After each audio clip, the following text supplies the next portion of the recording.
Hindi ko makakalimutan kung paano nagsimula ang lahat. Lumaki ako sa isang maliit na baryo kung saan ang karamihan sa amin ay nabubuhay sa pagsasaka. Doon ako ipinanganak, doon ako unang natutong mangarap, at doon ko rin unang naranasan kung gaano kahirap ang buhay kapag wala kang sapat. Anak ako ng isang magsasaka. Araw-araw bago pa sumikat ang araw, ginigising na ako ng tatay ko. Hindi para maghanda sa school, kundi para tumulong muna sa bukid. Bata pa lang ako, sanay na ako sa amoy ng lupa, sa putik na kumakapit sa paa ko, at sa init ng araw na tila sinusubok ang tibay ng katawan ko. Minsan, habang nakayuko ako sa pagtatanim o pagdidilig, napapaisip ako kung ganito na lang ba palagi ang magiging buhay ko. Pagkatapos naming magtrabaho sa bukid, saka pa lang ako uuwi para maligo at maghanda papasok sa school. Madalas, halos wala nang natitirang lakas sa katawan ko, pero pinipilit ko pa ring maglakad papunta sa paaralan. Hindi uso sa amin ang magreklamo. Kung pagod ka, kailangan mo pa ring kumilos. Kung gutom ka, kailangan mo pa ring magtiis. Simple lang ang baon ko. Minsan kanina may asin, minsan tuyo kung may sobra. May mga araw pa nga na tubig lang ang dala ko, lalo na kapag hindi naging maganda ang ani namin. Hindi ko iyon ikinahihiya noon dahil para sa akin, normal lang iyon. Ganito ang buhay namin at tanggap ko iyon. Pero habang tumatagal, napapansin ko na hindi pala ganoon lang tingin ng ibang tao. May mga pagkakataon na naririnig ko ang bulungan ng ibang magulang kapag nalalaman nilang anak ako ng magsasaka. Parang may kakaibang tono, parang may halong awa o minsan ay pagmamaliit. Hindi ko iyon masyadong pinapansin, pero hindi ko rin maikakaila na may mga salitang tumatama sa akin. Sa kabila ng lahat, may isang bagay na hindi ko binitawan, ang pangarap ko. Hindi ko man alam kung paano ko maaabot, pero alam kong gusto kong makapagtapos. Gusto kong mabago ang takbo ng buhay namin. Ayokong habang buhay na lang kaming ganito. Hindi dahil ikinahihiya ko ang pagiging magsasaka ng tatay ko, kundi dahil gusto kong mapagaan ang buhay nila. Tuwing gabi, kahit pagod na ako, pilit akong nag-aaral. Minsan, ilaw lang ng gasera ang kasama ko. Mahina ang liwanag, pero sapat na iyon para makita ko ang mga letra sa libro ko. Habang nagbabasa ako, naririnig ko ang tahimik na paghinga ng nanay ko na pagod din sa maghapon. Doon ko mas nararamdaman kung gaano kahalaga na ipagpatuloy ko ang laban. May mga pagkakataon na halos sumuko na ako. Yung tipong gusto ko na lang matulog at kalimutan ng lahat. Pero sa tuwing naiisip ko ang hirap ng mga magulang ko, parang may bumubulong sa akin na hindi pa pwedeng tumigil. Hindi pa ito ang hangganan. Sa school, tahimik lang ako. Hindi ako palasalita, hindi rin ako napapansin. Mas pinipili kong makinig at matuto. Hindi ako ang pinakamatalino, pero ginagawa ko ang lahat para maintindihan ang bawat aralin. Para sa akin, iyon lang ang paraan para makaalis sa kinagisnang kong buhay. Habang nakaupo ako sa lumang silya sa loob ng classroom, madalas akong tumingin sa bintana. Kita ko mula doon ang malawak na bukirin, parehong bukirin na pinanggagalingan ng pagod at pag-asa ng pamilya ko. Doon ko napagtanto na kahit gaano kahirap ang buhay, may pagkakataon pa rin para mangarap. Hindi ko pa alam noon kung paano magsisimula ang pagbabago. Wala pa akong idea kung ano ang naghihintay sa akin sa hinaharap. Pero isang bagay ang sigurado, hindi ako titigil. Kahit gaano kahirap, kahit gaano kabagal ang progreso, lalaban ako. Dahil sa puso ko, alam kong darating ang araw na mapapatunayan ko sa lahat na kahit anak lang ako ng magsasaka, kaya kong mangarap at kaya kong abutin iyon. Sa school, doon ko unti-unting naranasan ng mga bagay na hindi ko inaasahan. Akala ko sapat na ang pagiging tahimik at pagsisikap para makasabay sa iba. Pero hindi pala ganun kasimple ang lahat. May mga bagay na hindi mo kontrolado, lalo na kung paano ka tinitingnan ng ibang tao. Sa una, simpleng tingin lang ang napapansin ko. Yung tipong kapag papasok ako sa classroom na medyo marumi pa ang sapatos ko dahil sa putik sa bukid, May mga mata na agad na susuri sa akin mula ulo hanggang paa. Hindi nila kailangang magsalita. Ramdam ko na agad ang iniisip nila. Pero pinipili kong baliwalain iyon. Ang mahalaga sa akin, nakaupo ako sa loob ng silid-aralan at may pagkakataong matuto. Pero habang tumatagal, hindi na lang tingin ang natatanggap ko. Isang araw, habang kumakain ako ng baon ko sa likod ng classroom, may ilang kaklase akong dumaan sa harap ko. Narinig ko ang isa sa kanila na pabulong pero sapat para marinig ko. Sabi niya, "Grabe, ganyan ba talaga baon niya? Parang pagkain ng aso." Nagtawanan sila habang naglalakad palayo. Napahinto ako sa pagsubo. Ilang segundo akong nakatingin lang sa hawak kong pagkain. Hindi ako sumagot. Hindi ako lumingon. Pinili kong ipagpatuloy ang pagkain kahit parang may bumabara sa lalamunan ko. May isa pang pagkakataon na mas tumatak sa akin. May group activity kami noon at pinapili kami kung sino ang magiging magkakagrupo. Tahimik lang akong nakatayo sa gilid, umaasang may lalapit sa akin. Pero isa-isa nang nagbuo ng grupo ang mga kaklase ko at walang kahit sino ang pumili sa akin. Hanggang sa may isang nagsalita. Medyo malakas ang boses. "Wag na siya, baka amoy bukid pa yan." Nagtawanan na naman sila. Pakiramdam ko parang lumiit ako sa kinatatayuan ko. Parang gusto ko na lang maglaho sa sandaling iyon. Napansin iyon ng guru namin at siya na mismo ang nag-assign sa akin sa isang grupo. Pero ramdam ko ang hindi nila kagustuhan. Habang ginagawa namin ang activity, wala akong maririnig na maayos na pakikitungo.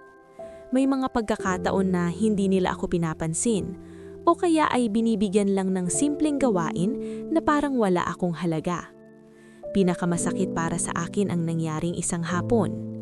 Pauwi na kami noon at napadaan ako sa may gilid ng school kung saan may ilang kaklase akong nagkukumpulan. Hindi ko sana sila papansinin pero bigla akong tinawag ng isa sa kanila. "Hoy, ikaw! Anak ng magsasaka!" Napahinto ako. Lumapit ako ng kaunti.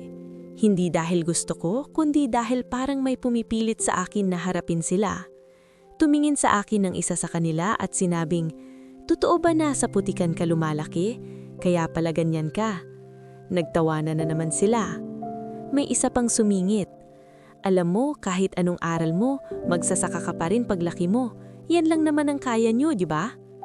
Sa sandaling iyon, hindi ko alam kung anong mararamdaman ko. Gusto kong sumagot. Gusto kong ipagtanggol ang sarili ko at ang pamilya ko. Pero wala akong nailabas na salita. Nakayuko lang ako. Nakatitig sa lupa habang pinipigilan ng sarili ko. Hindi dahil mahina ako, kundi dahil alam kong wala akong mapapala kung papatulan ko sila. Tahimik akong umalis. Iniwan ang tawanan nila sa likod ko. Habang naglalakad ako pauwi, pakiramdam ko mas mabigat ang mga paa ko kaysa dati. Hindi dahil sa pagod sa bukid, kundi dahil sa bigat ng nararamdaman ko. Pagdating ko sa bahay, wala akong sinabi sa mga magulang ko. Nakita ko ang tatay ko na pagod at ang nanay ko na abala sa paghahanda ng kakainin namin. Hindi ko kayang dagdagan ng iniisip nila. Gabing iyon, habang nakahiga ako, paulit-ulit na bumabalik sa isip ko ang mga sinabi ng mga kaklase ko. Parang bawat salita nila ay may sariling bigat na hindi ko maalis. Doon ko unang naramdaman na hindi lang pala sapat ang pagsisikap. May mga taong handang husgahan ka kahit hindi ka nila lubos na kilala. Pero sa gitna ng lahat ng iyon, may isang bagay na unti-unting nabuo sa loob ko. Hindi galit, kundi isang tahimik na determinasyon. Kung iniisip nila na hanggang dito na lang ako, mali sila. Kung naniniwala sila na wala akong mararating dahil anak ako ng magsasaka, ipapakita ko sa kanila na hindi iyon totoo. Hindi ko kailangang sumigaw o makipagtalo. Hindi ko kailangang patunayan sa salita. Gagawin ko iyon pamamagitan ng gawa. At sa araw na iyon, habang nakatitig ako sa kisim ng aming maliit na bahay, tahimik kong pinangako sa sarili ko. Darating ang panahon na babalikan ko ang lahat ng panlalait na iyon, hindi para gumante, kundi para ipakita kung hanggang saan ako kayang dalhin ng pangarap ko. Hindi nagtagal matapos ang mga panlalait na iyon, may isang pangyayaring unti-unting nagbago ng direksyon ng buhay ko. Isang araw, habang tahimik lang akong nakaupo sa likod ng classroom, nakayuko at abala sa pagsagot sa isang mahirap na activity, may naramdaman akong presensya sa tabi ko. Pag-angat unang tingin, nandoon ang guro namin, nakatingin sa papel ko. Hindi siya nagsalita agad. Ilang segundo niyang tinitigan ang mga sagot ko, saka siya bahagyang ngumiti. "Ikaw ang gumawa nito?" tanong niya sa mahinahong boses. Tumanggo lang ako. Hindi ako sanay na kinakausap ng ganoon, lalo na ng guro. Akala ko may mali sa ginawa ko. "Magaling," sabi niya. Hindi ko inaasahan na may ganitong sagot sa klase. Hindi ko alam kung anong isasagot ko. Parang may kung anong gumalaw sa dibdib ko. Isang pakiramdam na hindi ko dalas maramdaman. Parang may nakapansin sa akin kahit sandali lang. Kinabukasan, tinawag niya ako sa harap ng klase. Ramdam ko agad ang kaba habang naglalakad papunta sa unahan. Naririnig ko ang mahihinang bulungan ng mga kaklase ko, pero pinili kong wag pansinin. "May sasalihan tayong academic competition," sabi ng guro habang nakatingin sa buong klase. At napili ko siya para maging representante. Parang biglang tumahimik ang paligid. Hindi ako makapaniwala sa narinig ko. Ako? Sa dami ng mas matatalino sa klase, bakit ako? Bago pa ako makapag-isip, narinig ko na ang mga pamilyar na bulungan. "Siya? Sigurado ka, ma'am? Baka mapahiya lang tayo dyan. Anak ng magsasaka tapos kompetisyon?" Hindi ko na kailangang lumingon para malaman kung sino ang nagsasalita. Kabisado ko na ang tono ng boses nila. Pero sa pagkakataong iyon, mas malakas ang kaba ko kaysa sa sakit na dulot ng mga salita nila. Pagkatapos ng klase, kinausap ako ng guro ko. Sinabi niya na matagal na niya akong napapansin, kung paano ako magsagot, kung gaano ako kasipag, at kung paano ako nagsusumikap kahit tahimik lang. Hindi ko akala na may nakakita ng lahat ng iyon. Pero kahit ganon, hindi agad ako pumayag. Sa loob ko, may boses na nagsasabing hindi ako sapat, na baka tama sila, na baka mapahiya lang ako, na baka hindi ko kakayanin. "Ma'am, baka hindi ko kaya," mahina akong sabi habang nakayuko. Hindi siya agad sumagot. Ilang sandali siyang tumahimik, saka siyang lumapit ng kaunti. "Alam mo," sabi niya, "hindi mo kailangang maging pinakamayaman o pinakamagaling sa sumubok. Kailangan mo lang maniwala sa sarili mo." Hindi ko agad nasagot iyon, pero may tumimo sa isip ko. Pag-uwi ko sa bahay, tahimik akong nag-iisip. Habang nakaupo ako sa labas at pinapanood ang papalubog na araw sa bukid, iniisip ko kung tatanggapin ko ba ang pagkakataon o hindi. Naririnig ko ang tunog ng hangin at ang mahinang kaluskos ng mga dahon. Mga tunog na pamilyar sa akin, pero sa pagkakataon iyon, parang may kasamang tanong. Hanggang dito na lang ba ako? Naalala ko ang mga sinabi ng mga kaklase ko, na wala akong mararating, na hanggang magsasaka lang ako, na kahit anong gawin ko, hindi ako makakaangat. Napapikit ako. At doon ko naisip, kung hindi ko susubukan, parang ako na rin ang sumang-ayon sa kanila. Kinabukasan, bumalik ako sa school na may ibang pakiramdam. Hindi na ganoon kabigat ang bawat hakbang ko. Nang makita ko ang guro ko, lumapit ako at sinabi ko ang desisyon ko. "Sasali po ako." Ngumiti siya, at sa simpleng ngiting iyon, parang may nabuksang bagong pinto para sa akin. Pero hindi doon nagtapos ang lahat. Nang kumalat sa klase ang balita na sasali ako sa kompetisyon, mas lalo akong sentro ng usapan. May nagtatawanan, may nagbubulungan, at may ilan pang diretsahang sinabi sa harap ko. "Sigurado ka? Baka mapahiya ka lang. Huwag ka nang sumali, ikaw pang magdadala ng kahihiyan sa school. Hindi ka bagay sa ganyan." Masakit marinig ang mga iyon, pero sa pagkakataong ito, iba na ang pakiramdam ko. Hindi na ako katulad ng dati na tahimik lang na tinatanggap ang lahat. Hindi pa rin ako sumagot, pero sa loob ko, may pagbabago na. Hindi na ako natatakot sa kanila. Dahil sa unang pagkakataon, may naniwala sa akin. At mas pinili kong kumapit sa paniniwalang iyon kaysa sa mga salitang gustong humila sa akin pababa. Sa gabing iyon, habang nag-aaral ako sa ilalim ng mahinang ilaw ng gasera, ramdam ko ang kakaibang bigat, hindi dahil sa pagod, kundi dahil sa responsibilidad na dala ko. Hindi na lang ito tungkol sa akin. May pagkakataon akong ipakita kung ano ang kaya ko. At sa bawat pahina na binubuklat ko, sa bawat problemang sinasagutan ko, paulit-ulit kong sinasabi sa sarili ko, ito na ang simula. Hindi ko pa alam kung saan ako dadalhin ito, pero handa na akong harapin kung ano man ang naghihintay sa akin. Simula nang tanggapin ko ang pagkakataon na sumali sa competition, nagbago ang takbo ng araw ko. Hindi na sapat ang simpleng pagpasok sa school at pakikinig sa klase. Kailangan kong dublehin ang effort ko, kahit pa ibig sabihin nito ay mas mabigat na pagod ang kapalit. Araw-araw, mas maaga na akong nagigising. Hindi lang para tumulong sa bukid, kundi para makapagbasa muna kahit sandali bago sumikat ang araw.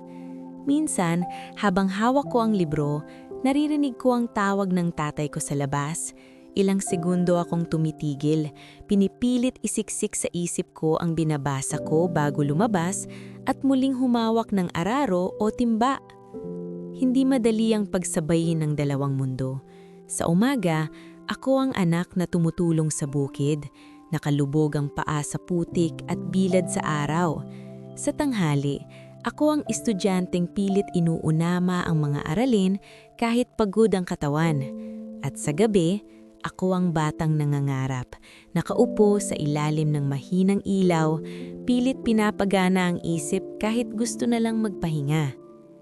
Wala akong sariling reviewer, wala akong bagong libro, karamihan sa ginagamit ko ay luma na, minsan punit pa. May mga pagkakataon na nanghihiram lang ako ng notes sa kaklase, kahit alam kong ayaw nila, pero wala akong ibang choice. Kung gusto kong makasabay, kailangan kong maghanap ng paraan. Maisang gabi na halos hindi ko na kaya. Galing ako sa bukid, mas matagal ang ginawa namin dahil kailangang habulin ang pagtatanim. Pagdating ko sa bahay, ramdam ko na agad ang bigat ng katawan ko. Halos hindi ko na maigalaw ang mga braso ko sa pagod. Umupo ako sa harap ng mesa, binuksan ang libro, pero ilang minuto pa lang, nanlalabo na ang paningin ko. Parang ang mga letra sa pahina ay nagsasayaw sa harap ko. Napahawak ako sa noo ko, pilit pinipigilan ng sarili ko na sumuko. Sa sandaling iyon, pumasok ang nanay ko. Tahimik siyang lumapit at inilapag ang isang basong tubig sa tabi ko. Wala siyang sinabi, pero nakita ko sa mga mata niya ang pag-aalala. "Anak, pahinga ka muna," mahina niyang sabi. Gusto kong sumunod. Gusto kong ipikit na lang ang mga mata ko at kalimutan muna ang lahat. Pero hindi ko magawa. Dahan-dahan akong umiling. "Hindi pa po pwede," sagot ko, halos pabulong. "Kailangan ko pong mag-aral."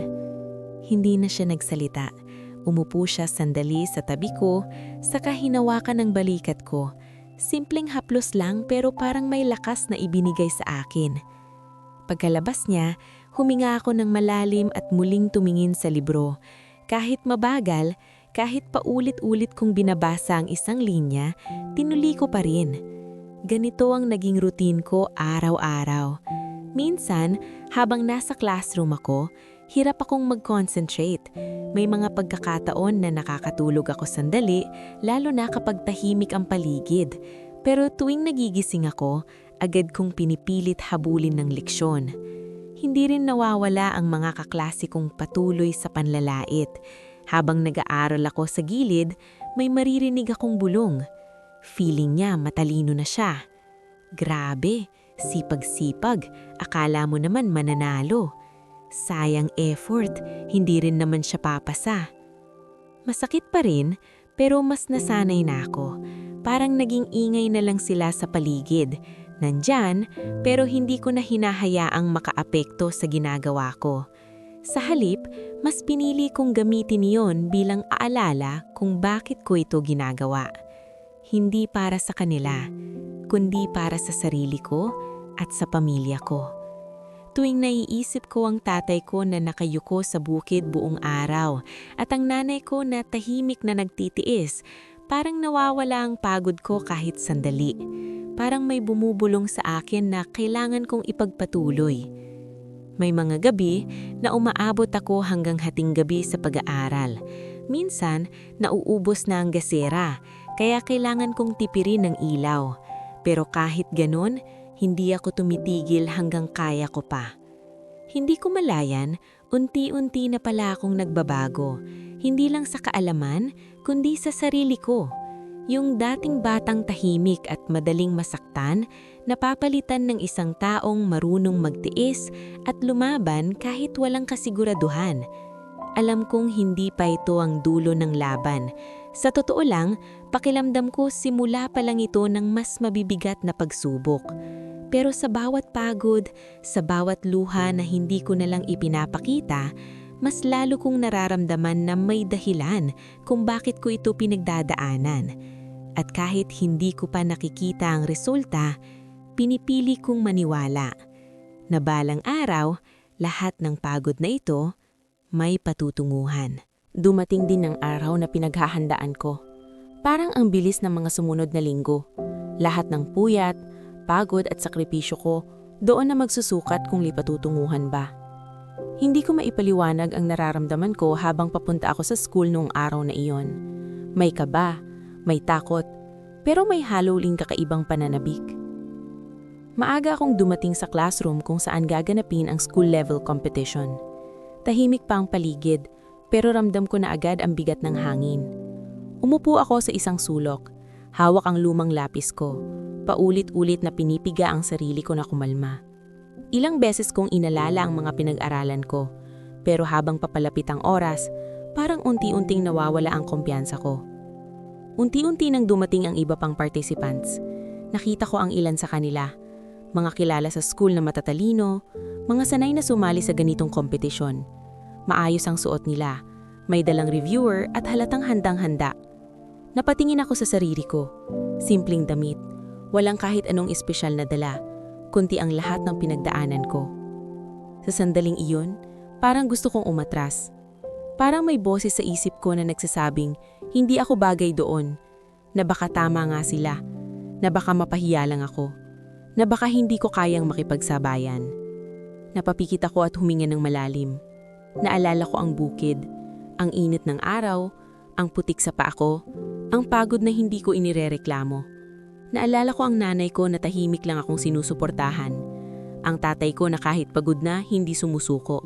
At higit sa lahat, naalala ko ang mga panlalait na naranasan ko. Hindi ako pwedeng umatras. Tinawag na ang mga participants. Isa-isa kaming pinaupo sa harap. Bawat isa may sariling mesa. Nang magsimula ang exam, ilang segundo akong nakatingin lang sa papel. Parang nanigas ang utak ko. Pero pinilit kong magsimula. Unang tanong. Binasa ko ng mabuti. Inalala ko ang mga gabing pinilit kong mag-aral kahit pagod na pagod ako. Unti-unti, nagsimulang gumana ang isip ko. Sumunod ang pangalawang tanong, pangatlo, hanggang sa hindi ko na napansin ang oras. Habang tumatagal, parang nawawala ang kaba ko. Para akong nasa sarili kong mundo. Nakatuon lang sa bawat problemang kailangan kong sagutan. Hindi ko na iniisip kung sino ang katabi ko o kung ano ang iniisip nila tungkol sa akin. Ang iniisip ko lang, kailangan kong tapusin ito. Nang natapos ang oras, ibinaba ko ang lapis ko. Huminga ako ng malalim. Parang doon ko lang naramdaman ang pagod at kaba na matagal kong kinimkim. Hindi ko alam kung tama ba ang mga sagot ko, pero alam ko sa sarili ko na ibinigay ko ang lahat. Lumipas ang ilang oras bago inanunsyo ang resulta. Nakaupo kaming lahat sa harap. Tahimik na naghihintay. Ramdam ko ang pintig ng puso ko sa dibdib ko. Parang gusto nang kumawala. Ang first place, nagsimula ang guro. Parang bumagal ang lahat. I see? Narinig ko ang pangalan ko. Sa unang segundo, hindi ako gumalaw. Parang hindi ko agad naintindihan ang sinabi niya. Napatingin ako sa paligid. Iniisip kong tama ba ang narinig ko. Pero nang makita ko ang mga mata ng guro ko na nakatingin sa akin, nakangiti, doon ko lang na-realize. Ako ang nanalo. Unti-unti akong tumayo. Parang hindi pa rin makapaniwala. Habang naglalakad ako papunta sa harap, naririnig ko ang mahihinang reaksyon ng mga kaklase ko. May mga bulungan, may mga nagulat, at may ilan na tahimik lang. Tinanggap ko ang simpleng certificate na ibinigay sa akin. Pero para sa akin, hindi yun basta papel lang. Parang iyon ang unang patunay na kaya ko pala. Pagbalik ko sa upuan ko, hindi ko mapigilan ang sarili kong ngumiti. Hindi dahil sa gusto kong ipakita sa iba, kundi dahil sa unang pagkakataon, naramdaman ko na may bunga ang lahat ng hirap ko. Pero hindi pa doon natatapos ang lahat. Pagtapos ng announcement, may ilan sa mga kaklase ko ang lumapit sa akin. Yung iba, naggunwaring bumabati, pero ramdam ko pa rin ang boda sa boses nila. Ang galing mo pala talaga, sabi ng isa, pero may halo ng pag-aalinlangan. Sinuwerte ka lang siguro, dagdag ng isa pa. Ngumiti lang ako, hindi ko na kailangan magpaliwanag. May ilan din na tahimik lang na tumingin sa akin, yung dati kong naririnig na tumatawa. Ngayon parang hindi nila alam kung paano akong titignan. At sa gitna ng lahat ng iyon, may isang bagay akong napagtanto. Hindi pala kailangan ng maraming salita para patunayan ang sarili mo. Minsan, sapat na ang isang resulta. Pero kasabay ng saya, may bagong bigat na dumating. Pinatawag ako ng guru ko at sinabi niyang ako ang magiging representative ng school para sa susunod na level, ang division competition. Biglang bumalik ang kaba ko. Mas malaki na ang laban. Mas mabigat na ang dala ko. Hindi na lang ito tungkol sa akin. Dala ko na ang pangalan ng school namin. Habang napauwi ako ng araw na iyon, hawak ang certificate na parang napakahalaga. Hindi ko mapigilan na mapangiti. Pero sa likod ng ngiting iyon, alam kong hindi pa tapos ang laban. Sa totoo lang, parang ngayon pa lang ito nagsisimula. Pagkatapos ng panalo ko sa school level, hindi na bumalik sa dati ang pakiramdam ko. Oo, masaya ako, pero kasabay ng saya ay ang bigat ng responsibilidad na dala ko. Hindi na lang ako basta estudyante na tahimik sa likod ng classroom. Ako na ngayon ang inaasahan na kakatawan sa school namin sa mas malaking laban. Sa unang araw ng paghahanda para sa division competition, kinausap ako ng guru ko. Binibigyan niya ako ng mga dagdag na materyales, mga practice questions at mga tips kung paano haharapin ang mas mataas na level ng kompetisyon. Habang nagsasalita siya, ramdam ko ang tiwala niya sa akin, pero kasabay nito ay ang pagdududa ko sa sarili ko. Kasi sa totoo lang, alam kong ibang mundo na ang papasukin ko. Hindi ito katulad ng school level na pamilyar ang mga kalaban ko. Sa division level, makakalaban ko ang pinakamagagaling mula sa iba't ibang paaralan. Mga estudyanteng may sapat na resources, may mga coach, at sanay na sa ganitong laban. Ako, galing lang sa bukid, may hawak na pangarap at konting pagkakataon. Habang papalapit ang araw ng competition, mas lalo kong nararamdaman ng pressure. Mas pinilit kong mag-aral, mas pinilit kong intindihin ang bawat aralin. Pero kahit anong gawin ko, may mga sandali na parang hindi sapat ang lahat. May isang gabi na habang nag-aaral ako, bigla na lang akong napahinto. Nakatingin ako sa pahina ng libro pero parang walang pumapasok sa isip ko. Pakiramdam ko kahit anong basa ko, kulang pa rin. Parang ang dami ko pang hindi alam. Napabuntong hininga ako at napasandal sa upuan. Sa unang pagkakataon matapos ang panalo ko, naramdaman ko ulit ang matinding pagdududa. Paano kung hindi ko kayanin? Paano kung mapahiya ako? Paano kung tama sila na hanggang dito na lang ako? Pinikit ako ang mga mata ko pero hindi mawala ang mga tanong sa isip ko. Parang mas malakas na ngayon ang boses ng takot kaysa sa tiwala ko sa sarili ko. Kinabukasan, papunta ako sa school, mas mabagal ang lakad ko kaysa dati. Parang may bigat sa bawat hakbang ko. Pagpasok ko sa classroom, may ilang kaklase akong nakatingin sa akin. "Uy, siya na yung representative ha?" Sabi ng isa. "Good luck ha?" Dagdag ng isa pa. Pero hindi ko mawari kung sincere ba o may halong pangungutya. Hindi ko na lang sila pinansin. Umupo ako sa pwesto ko at inilabas ang notebook ko. Pero kahit anong pilit kong mag-focus, bumabalik pa rin ang mga iniisip ko. Sa loob ng classroom, parang hindi ako mapakali. Kahit simpleng lesson, mahihirapan kong sundan. Pakiramdam ko parang bumabalik ako sa dati, yung batang hindi sigurado sa sarili. Pero habang nakatingin ako sa bintana, nakita ko ulit ang bukid, ang parehong tanawin na lagi kong pinagmumulan ng lakas. Doon ko naalala kung bakit ako nandito. Hindi dahil ako ang pinakamagaling, kundi dahil hindi ako sumuko. Pagkatapos ng klase, dumiretso ako sa guro ko. Sinabi ko sa kanya ang nararamdaman ko, ang takot, ang pagdududa, ang pakiramdam na baka hindi ako sapat. Tahimik siyang nakinig, hindi niya ako pinutol. Pagkatapos kong magsalita, ngumiti siya ng bahagya. Alam mo, sabi niya, normal lang matakot. Ang hindi normal ay ang tumigil ka dahil sa takot. Napayuko ako. Hindi ko alam kung ano ang sasabihin. Hindi mo kailangang maging katulad nila. Dagdag niya, hindi mo kailangang maging perpekto. Ang kailangan mo lang gawin ay ibigay ang kaya mo, katulad ng ginawa mo noon. Simple lang ang sinabi niya, pero tumama iyon sa akin. Hindi ko kailangang patunayan na mas magaling ako sa iba. Kailangan ko lang patunayan sa sarili ko na kaya kong lumaban. Sa gabing iyon, habang nag-aaral ako, iba na ang pakiramdam ko. Nandun pa rin ang kaba, pero hindi na ito kasing lakas ng dati.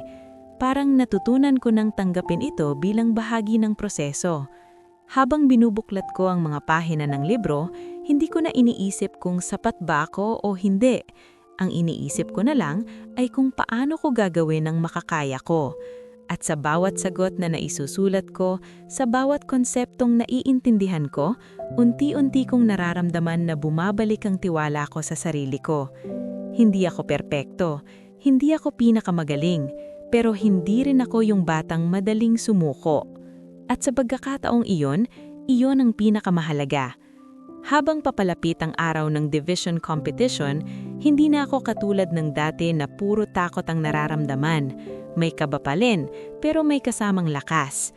Dahil alam ko sa sarili ko, ano man ang mangyari, lalaban ako at hindi na ako aatras. Dumating ang araw ng division competition na parang isang mahabang paghihintay na sa wakas ay nagkaroon ng sagot. Maaga pa lang, gising na ako. Hindi na ako nakatulog ng maayos noong gabing iyon, pero hindi dahil sa pagod, kundi dahil sa kaba at antisipasyon na hindi ko maipaliwanag. Tahimik akong nag-ayos, sinuot ang pinakamaayos kong damit at bago ako umalis, napatingin ako sa mga magulang ko. Wala silang masyadong sinabi, pero nakita ko sa mga mata nila ang tiwala. Simpleng ngiti lang ng tatay ko at marahang tapik sa balikat ang ibinigay niya sa akin. Sa nanay ko naman, isang mahigpit na yakap. Hindi man nila sinasabi ng direkta, ramdam ko na ipinagdarasal nila ako. Sa biyahe papunta sa venue, tahimik lang ako. Nakatingin sa labas ng sasakyan, pinapanood ang mga dumadaang tanawin. Habang papalapit kami, unti-unti kong nararamdaman ang pagbilis ng tibok ng puso ko. Hindi na ito katulad ng dati, mas malaki ang laban, mas maraming nakatingin. Pagdating namin sa lugar, doon ko nakita ang dami ng participants. Iba't ibang paaralan, iba't ibang mukha, pero iisa ang layunin, manalo. Nakita ko ang ilan sa kanila na may kasamang coach, may dalang reviewers, may kumpiyansa sa galaw. Habang nakatayo ako sa gilid, hindi ko maiwasang maikumpara ang sarili ko. Saglit na bumalik ang pagdududa, pero agad ko ring pinigilan niyon. Naalala ko ang sinabi ng guro ko, hindi ko kailangang maging katulad nila, kailangan ko lang gawin ang makakaya ko. Nang magsimula ang competition, pinaupo kaming lahat sa kanya-kanyang pwesto. Sa sandaling iyon, parang biglang natahimik ang mundo ko. Kahit maraming tao sa paligid, parang ako lang at ang papel sa harap ko ang natira. Nang ibigay ang test, ilang segundo akong nakatingin lang dito, pero hindi na tulad ng dati, hindi na ako natulala. Dahan-dahan kong binasa ang unang tanong, inalala ang mga pinag-aralan ko at nagsimulang sumagot. Habang tumatagal, mas lalo akong nalulubog sa ginagawa ko. Nakalimutan ko ang kaba, nakalimutan ko ang ibang tao sa paligid. Parang bumalik ako sa mga gabing nag-aaral ako sa ilalim ng gasera. Ako lang, ang libro at ang pangarap ko. May mga tanong na mahirap, may mga sandaling napapahinto ako, pero sa halip na mataranta, pinipili kong huminga at subukan ulit. Hindi ko kailangang sagutin agad ang lahat, kailangan ko lang magpatuloy. Hindi ko namalaya ng oras. Nang natapos ang exam, parang bigla akong nabunutan ng tinik. Ibinalik ko ang papel, saka napasandal sa upuan. Doon ko lang ulit naramdaman ang kaba at pagod na matagal kong kinimkim. Lumipas ang ilang oras bago inanunsyo ang resulta. Nasa isang malaking hall kaming lahat, nakaupo, tahimik na naghihintay. Ramdam ko ang pawis sa palad ko habang magkahawak ang mga kamay ko. Hindi ko alam kung ano ang aasahan ko. Top 3 passers, narinig kong sabi ng announcer. Parang bumilis ang lahat. Isa-isa niyang binanggit ang pangalan. Hanggang sa marinig ko ang pangalan ko. Napatingin ako sa harap, hindi agad makapaniwala. Parang kailangan ko pang ulitin sa isip ko ang narinig ko. Pasok ako sa top. Hindi man ako nakuha ang pinakamataas, pero sapat na iyon para sa akin. Sa dami ng kalaban, sa dami ng pagdududa ko sa sarili ko, nandito ako ngayon. Unti-unti akong tumayo, tinawag papunta sa harap. Habang naglalakad ako, naririnig ko ang palaktakan. Hindi ko alam kung para sa akin ba iyon o sa lahat, pero sa sandaling iyon, hindi na mahalaga. Ang mahalaga, nakatayo ako doon. Tinanggap ang certificate na ibinigay sa akin at sa unang pagkakataon sa mas malaking laban, naramdaman ko ulit ang pakiramdam ng pag-angat. Hindi man ako ang una, pero hindi rin ako nawala. Pagkatapos ng awarding, lumapit sa akin ang guro ko. Kita sa mga mata niya ang saya. "Kaya mo pala," sabi niya. Ngumiti ako. Hindi ko alam kung ano ang isasagot ko, pero sapat na ang pakiramdam na iyon. Pagbalik ko sa school, iba na ang pagtanggap sa akin. Yung mga kaklase ko na dati ay nagdududa, ngayon ay tahimik na nang. May ilan na bumati, may ilan na nakatingin lang. Hindi ko na masyadong pinansin. Pero ang mas hindi ko inaasahan ang susunod na balita. Tinawag ulit ako ng guro ko at sinabi niyang dahil sa naging performance ko, napili akong maging bahagi ng pipiliin for the national level. At kung palala rin, may pagkakataon akong makalaban sa international competition. Sa sandaling iyon, parang muling bumalik ang kaba. Mas malaki na naman ang susunod na hakbang. Mas malayo niyang tatahakin ko. Pero sa pagkakataong ito, iba na ang pakiramdam ko. Hindi na ako yung batang natatakot sa sinasabi ng iba. Hindi na ako yung batang hindi sigurado sa sarili. Dahil ngayon, alam ko na. Kaya kong lumaban. At kung kinakailangan, handa akong harapin kahit gaano kalaki ang susunod na laban. Hindi ko inakala na darating ako sa puntong iyon. Yung mismong ako na galing sa bukid, ngayon ay haharap sa pagkakataong kumatawan sa bansa. Nang sabihin sa akin ng guro ko na napili ako para sa international competition, ilang segundo akong hindi nakapagsalita. Parang hindi pa rin nagsisinken sa isip ko ang lahat. Sa mga sumunod na linggo, naging mas seryoso ang paghahanda. Mas marami ng materials, mas mataas ang expectations, at mas ramdam ko ang bigat ng responsibilidad. Hindi na lang ito tungkol sa school o sa sarili ko. Dala ko na ang pangalan ng bansa. Sa tuwing naiisip ko iyon, parang may halo itong inspirasyon at takot. Dumating ang araw ng pag-alis. Unang beses kong sasakay ng eroplano. Unang beses kong lalabas ng bansa. Habang nasa airport ako, pakiramdam ko parang ibang mundo ang pinasok ko. Ang daming tao, ang daming ilaw, ang daming bagay na hindi ko pa naranasan noon. Tahimik lang akong nakatayo, hawak ang maliit kong bag. Sa tabi ko, nandoon ang guro kong sumama sa akin bilang coach. Siyang nagbibigay sa akin ng lakas ng loob sa mga sandaling hindi ko alam ang gagawin. Nang sumakay na kami ng eroplano, hindi ko mapigilang tumingin sa bintana. Habang unti-unting umaangat ang eroplano, nakita ko kung paano lumiit ang mga bahay, ang mga kalsada at ang mga bukirin. Sa sandaling iyon, hindi ko mapigilang mapaisip. Ang layo na pala ng narating ko. Pero kasabay ng pag-angat, naramdaman ko rin ang bigat ng susunod kong haharapin. Pagdating namin sa ibang bansa, dun ko mas lalong naramdaman ng kaibahan. Iba ang paligid, iba ang mga tao, iba ang sistema. Halos lahat ng nakikita ko ay bago sa paningin ko. Kahit simpleng paglalakad sa kalsada, parang may kaba sa bawat hakbang. Sa venue ng competition, dun ko nakita ang mga kapwa ko participants mula sa iba't ibang bansa. Iba't ibang lahi, iba't ibang wika, pero iisang layunin. Habang nakatingin ako sa kanila, hindi ko maiwasang mapansin kung gaano sila kahanda. May ilan na may kasamang buong team, coach, assistant, at kung ano-ano pang support. May mga dala silang makakapal na reviewer, gadgets, at iba pang gamit na hindi ko man lang naranasang gamitin. Halatang sanay na sila sa ganitong klaseng laban. Napatingin ako sa sarili ko. Simpleng damit lang ang suot ko. Wala akong dalang kung ano-anong kagamitan. Ang meron lang ako ay ang mga natutunan ko. Ang mga gabing nag-aral ako kahit pagod. At ang mga dahilan kung bakit ako nandito. Sa sandaling iyon, hindi ko maiwasang maramdaman ang pagliit ko. Parang gusto kong umatras. Parang may boses ulit sa isip ko na nagsasabing hindi ako sapat, na baka mali ang desisyon na sumali ako dito, na baka mapahiya lang ako sa harap ng ibang bansa. Habang nakaupo ako sa isang sulok ng venue, tahimik akong nakatingin sa sahig. Parang bumabalik lahat ng insecurities ko. Yung mga panlalait na narinig ko noon, parang mas lumakas pa ang dating sa isip ko ngayon. Pero maya-maya, naramdaman ko ang pag-upo ng guro ko sa tabi ko. "Kinakabahan ka?" tanong niya. Tumanggo ako. Hindi ko na itinago. Ngumiti siya ng bahagya. "Normal lang yan," sabi niya. "Pero tandaan mo, hindi ka napunta dito dahil sa swerte lang." Napatingin ako sa kanya.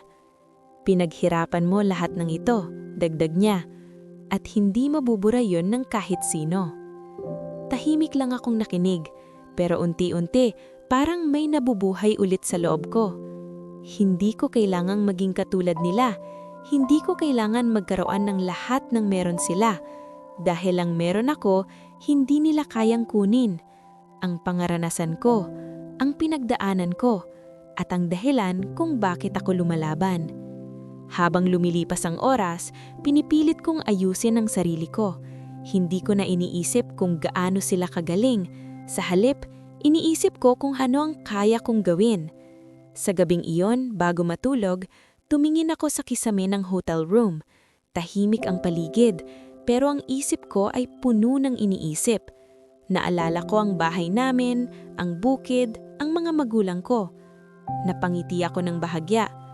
Ang layo na pala ng narating ko. Mula sa putik ng bukid hanggang sa isang lugar na hindi ko man lang inakalang mapupuntahan ko. Pero hindi pa ito ang dulo. Sa totoo lang, pakiramdam ko mas malaki pa ang susunod kong haharapin. At sa pagkakataong iyon, alam ko, hindi na ako pwedeng matakot. Kailangan kong lumaban, hindi lang para sa sarili ko, kundi para sa lahat ng naniniwala sa akin. At para patunayan na kahit saan ka nanggaling, hindi yon hadlang para maabot mo ang pinakamataas na pangarap. Dumating ang araw ng international competition na parang isang panaginip na naging totoo. Maaga pa lang, gising na ako. Pero hindi na dahil sa kabalang, kundi dahil sa pakiramdam na ito na ang pinakamahalagang laban sa buhay ko. Tahimik akong nag-ayos. Inuulit-ulit sa isip ko ang mga bagay na pinag-aralan ko. Pero sa totoo lang, mas malakas ang tibok ng puso ko kaysa sa anumang alaala ng leksyon. Habang papunta kami sa venue, nakatingin lang ako sa labas ng sasakyan. Iba ang paligid, pero sa loob ko, parang bumabalik ako sa dati. Yung batang nakatayo sa bukid, nakatingin sa malayo, nangangarap. Hindi ko akalaing darating ako sa puntong ito. Pagdating namin, mas ramdam ko ang bigat ng sitwasyon.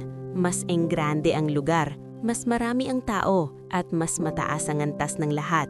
Nakita ko ang mga participants mula sa iba't ibang bansa, nakaayos, may kumpiyansa sa galaw. Halatang sanay na sanay sila sa ganitong klase ng yaban. Sa sandaling iyon, saglit akong natigil. Hindi dahil sa takot lang, kundi dahil sa realization na totoo na talaga ito. Nang tawagin na ang mga participants, isa-isa kaming pinaupo sa harap. Hawak ko ang lapis ko pero ramdam ko ang pawis sa kamay ko. Sa unang pagkakataon sa buong journey ko, halos gusto mong umatras. Pero hindi ko ginawa. Pinikit ko ang mga mata ko sandali at doon, bumalik lahat sa akin. Ang bukid, ang putik sa paa ko, ang pagod sa katawan ko tuwing umaga, ang mga salitang tumama sa akin. Anak ng magsasaka, wala kang mararating. At ang mga gabing hindi ako sumuko kahit gusto ko na. Unti-unti akong huminga ng malalim. Pagmulat ko ng mata ko, iba na ang pakiramdam ko. Hindi na ako yung batang pinagtatawanan. Hindi na ako yung batang nagdududa sa sarili. Ako na yung taong lumaban kahit walang kasiguraduhan.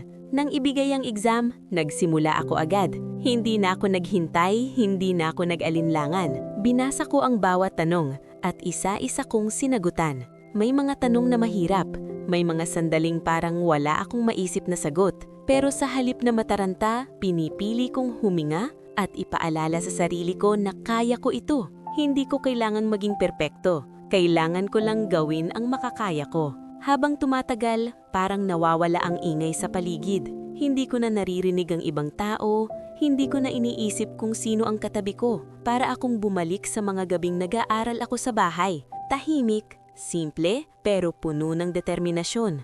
Sa bawat sagot na naisusulat ko, parang may bahagi ng sarili ko na unti-unting bumabalik, yung kumpiyansa na matagal ko ring hinanap. At sa loob ng oras na iyon, ibinigay ko ang lahat.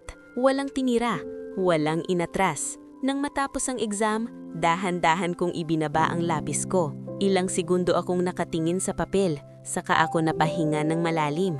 Doon ko lang naramdaman ang bigat na matagal kong dala. Hindi ko alam kung sapat ba ang ginawa ko, pero alam ko sa sarili ko, hindi ako nagkulang.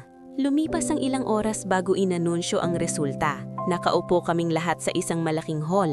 Tahimik, naghihintay. Ramdam ko ang kaba sa dibdib ko, pero hindi na ito katulad ng dati na puno ng takot.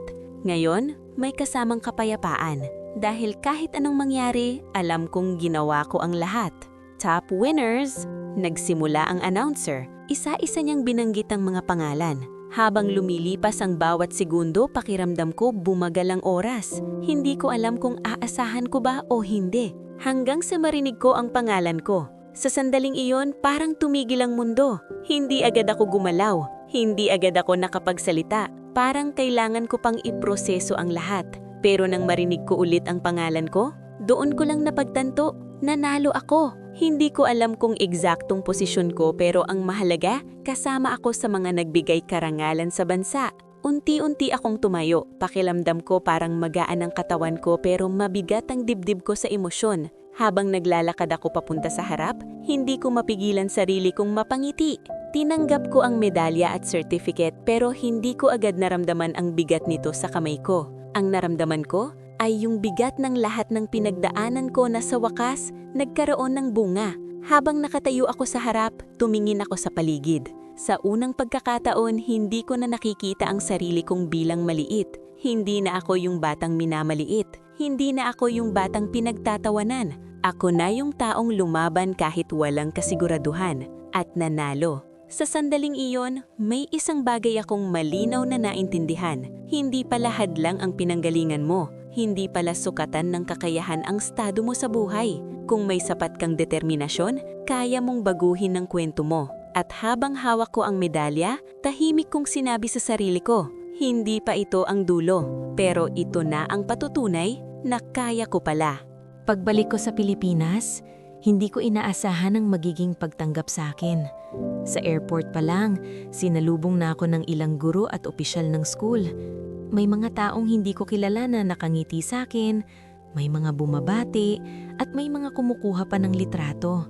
Sa totoo lang, hindi ako sanay sa ganitong eksena.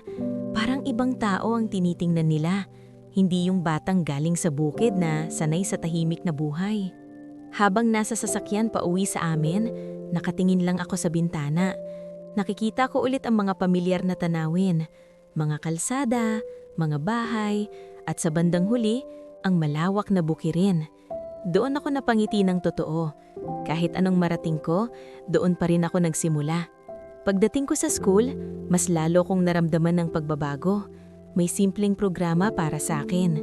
Naroon ang mga guro, mga estudyante, at pati ilang magulang. Habang tinatawag ang pangalan ko at binabanggit ang nagawa ko, pakiramdam ko parang nanonood lang ako sa sarili kong kwento. Pero ang mas tumatak sa akin ay ang mga mukha ng mga kaklase ko. Yung mga dati kong naririnig na tumatawa, ngayon ay tahimik. Yung mga nang mamaliit, Ngayon ay nakatingin sa akin na parang hindi makapaniwala. May ilan na lumapit, bumati, at nagpakitang mabait.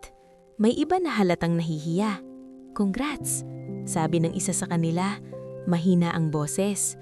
Tumango lang ako at ngumiti. Hindi ko na hinanap ang mga salitang dati nilang sinabi. Hindi ko na kailangang paalalahanan sila ng mga panlalait nila noon. Sa totoo lang, hindi na mahalaga iyon sa akin. Dahil sa sandaling iyon, mas malinaw sa akin ang isang bagay. Hindi ko ginawa ang lahat ng ito para patunayan sa kanila na mali sila. Ginawa ko ito para patunayan sa sarili ko na kaya ko. Pagkatapos ng programa, dumiretso ako sa bahay. Hindi ko na kailangan ng maraming tao. Ang gusto ko lang ay makasama ang pamilya ko. Pagdating ko, nandoon ang tatay ko, nakaupo sa labas, parang hinihintay ako. Nang makita niya ako, tumayo siya agad.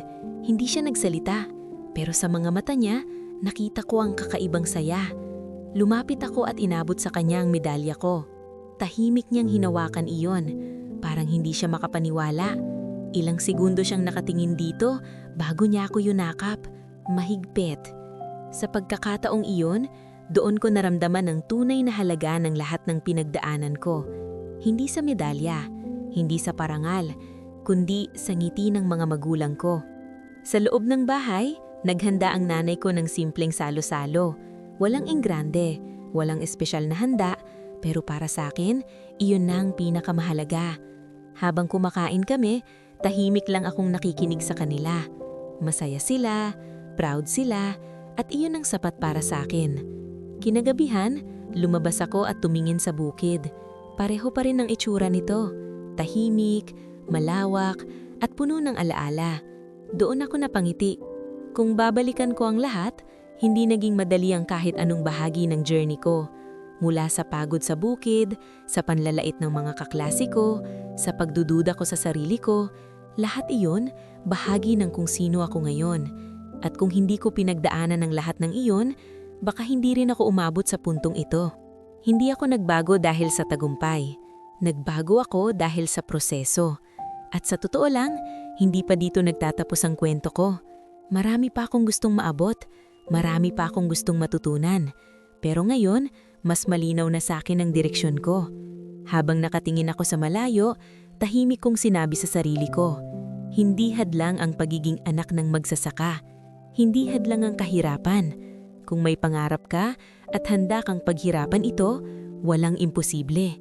At kung may mga taong minsang nang mamaliit sa'yo, hayaan mo sila.